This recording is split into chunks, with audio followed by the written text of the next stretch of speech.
Muito broderson Yorana. Yorana Kunifachoy. Maruru, merci d'avoir accepté notre invitation ce soir. Alors, muito broderson, avant d'aborder ces présidentielles, vos impressions sur cette étude de l'IRD concernant le bénitier en Polynésie? Moi, les résultats de l'IRSN ne m'étonnent pas vraiment.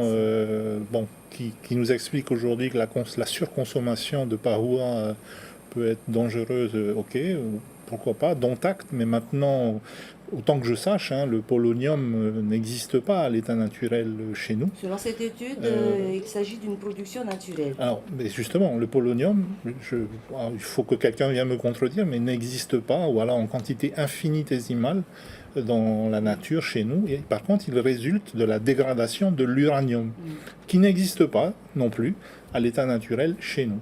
Mais par contre, on trouve dans les essais atomiques. Vous êtes sceptique alors sur cette étude?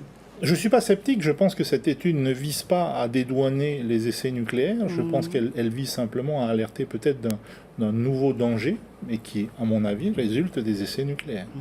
M. Broderson, merci pour ces éléments d'information. Pour en revenir au présidentiel, vous avez décidé d'accorder votre parrainage à Christiane Taubira. Pourquoi ce choix? Alors non, je n'ai pas encore arrêté mon choix. Effectivement, d'abord, que les choses soient claires, je ne parrainerai aucun candidat de droite ou d'extrême droite, parce que ce n'est pas dans mon ADN, ce n'est pas non plus dans l'ADN du Tavini Huilatira. Christiane Taubira, c'est un peu l'appel du cœur, parce que d'abord c'est une femme, c'est une ultramarine, et puis c'est quelqu'un qui, au Tavini, a une histoire, avec qui on partage une histoire. Elle était à nos côtés en 2004, en 2005, elle a battu la campagne avec Oscar Temaru à l'époque. Donc c'est quelqu'un, voilà, on a un attachement particulier à sa personne. Ce serait le choix du cœur. Maintenant, j'ai un côté cartésien, je suis ingénieur de formation, et j'aime bien lire les programmes. Et pour l'instant, Christiane Taubira n'a pas vraiment de programme, puisqu'elle vient juste de se lancer dans la course. À l'inverse, il y a à gauche des candidats comme Jean-Luc Mélenchon, comme on peut aussi dire un peu qu'il est de gauche, malgré tout, comme Yannick Jadot, qui ont des programmes qu'on peut lire, qu'on peut analyser, et dans lesquels on peut surtout chercher ce qui nous concerne.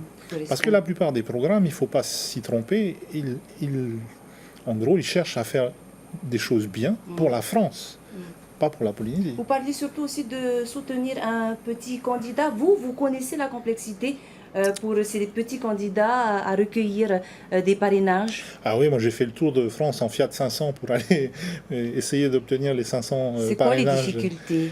Les difficultés, elles sont de plusieurs ordres. D'abord, il faut avoir le temps, il faut qu'il y ait... Moi j'étais tout seul, normalement c'est une machine politique avec des états-majors qui passent des coups de fil, enfin voilà, il y a... C'est aussi la candidature d'Oscar Temaru à cette époque. Un grand parti structuré, il va avoir 100, 200 personnes, rien que pour les parrainages, qui travaillent là-dessus. Moi, j'étais tout seul. Et puis, il faut dire une chose, c'est que le changement qui a été fait sous François Hollande, si je me rappelle bien, de rendre public les parrainages, a un peu complexifié la chose. Parce que certains maires, en France comme ici, ils ont un peu peur d'être identifiés comme ayant parrainé un tel ou un tel, parce que si le gouvernement qui vient après ne correspond pas, eh ben, est-ce qu'ils vont avoir leur subvention? Est-ce que... Donc certains maires, tout simplement, la grande majorité des élus qui peuvent parrainer ne parrainent pas, parce qu'ils ne veulent pas qu'on puisse leur reprocher leur parrainage. Demain, le Tavini Huilatira va annoncer sa position par rapport au présidentiel.